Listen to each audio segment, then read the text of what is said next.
balancing out 2008, 2009.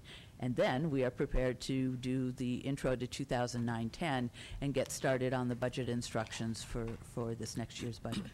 So any questions on the process? No, so we'll hear from Carmel Angelo right Yes. now. Okay.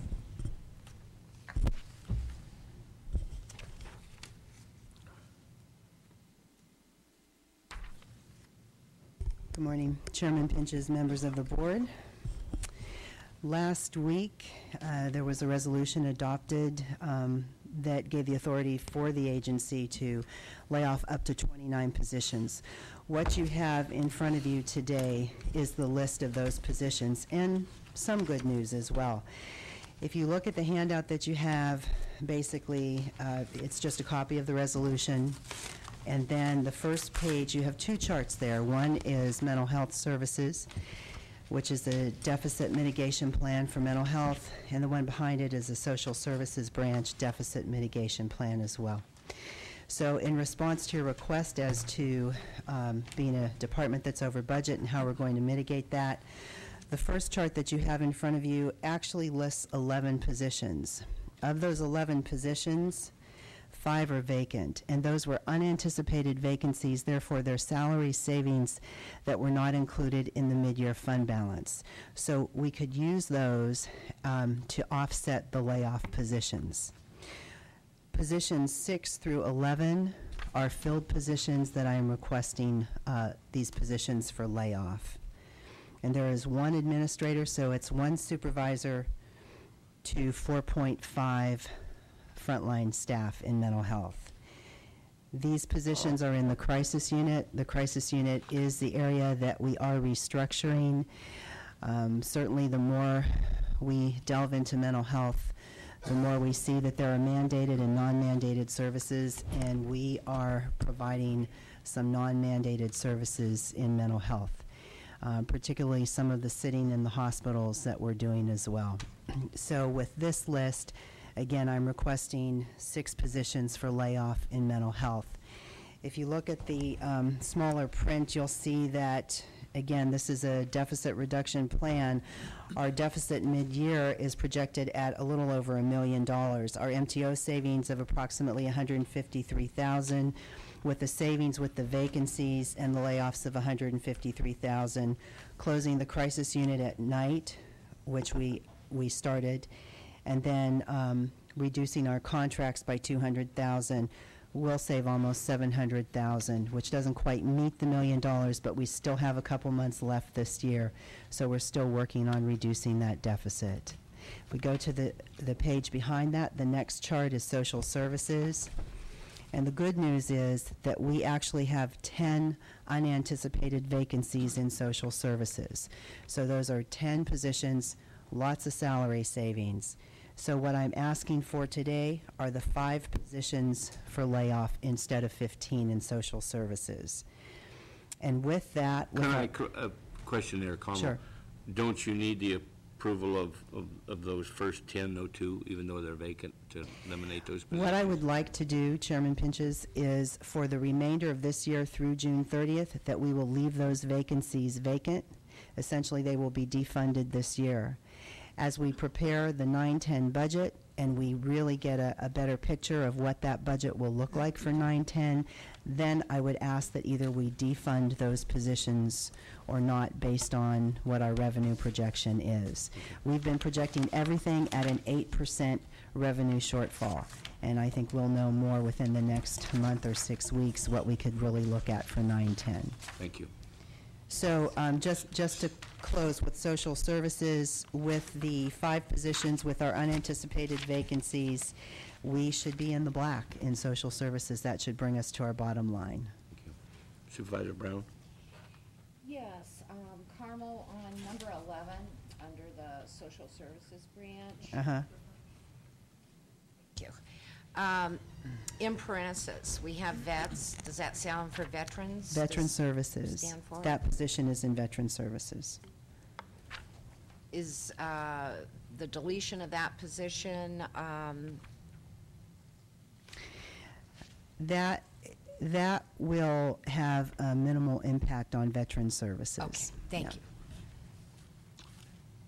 Supervisor McKellen? Thank you. With regard to the mental health positions, the human service workers, are those primarily sitters or? The human services workers are in the crisis unit, and they are primarily sitters and drivers. And for the positions that are currently filled, other than the program administrator, there would be 4.5 full-time equivalent for the human services workers. And can you say how many of those are sitters and drivers? All of them, Okay. right. So we're not actually reducing our current level of actual services that we're providing. We are reducing services in the crisis unit, Supervisor McCowan, and we've started that process by closing the crisis unit at night and having staff on call. Understood, but a sitter and a driver is not the same as a clinician, is the That's point I'm right. trying to That's make. right. And then on the list of the social service positions, with regard to number 4, if that's been vacant since December, it would seem that the savings for the current fiscal year would be more than the $22,000. Wouldn't it be approximately half of the full budget year? With that, 22,000. That position has been vacant since the end of December. I believe that, I'm not sure, it could be that because there's less, we don't have our match included in that. So that may be why that is listed as 22,000. When I agree with you, it would be, we would anticipate that that would be a greater savings. And if that's true, and I wouldn't necessarily ask for the answer right now, but if that's true, then potentially that could avoid 1 or 2 of the additional layoffs? You know, we have gone over these figures, and clearly the reason that some of the figures for 0809 aren't a quarter or half of 0910 really are very specific to those positions. So I would have to really look into that before I could say that that would reduce the number of layoffs. Thank you. Sure. Supervisor Brown? Oh. Okay, Carmel, I guess what you're asking for today, we need to officially approve this list. That's right. Last week, Janine? Okay. Last week was the resolution, and then this week is the specific classification. And again, it is the 5 in social services and the 5.5 in mental health. So, County Council, we'll take a formal vote on this. Right, you can do a general consensus of the board to adopt the recommendation of the HHSA director. Do we have a motion to adopt this? She said general consensus.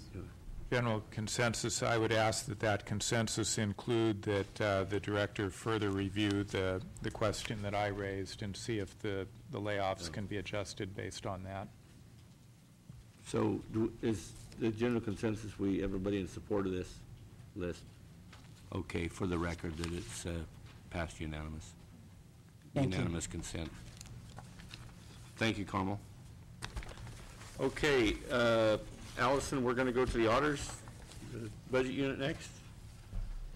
Meredith, we got your memo. Meredith Ford, Auditor Controller. Go ahead. As I stated in my memo to your board, I have a potential shortfall of some $9,400 in net county cost in my budget for this fiscal year. This amount has decreased from the $38,000 that was projected in the mid-year budget report, which you heard last week. My shortfall stems from an under-realization of supplemental tax revenue administration money.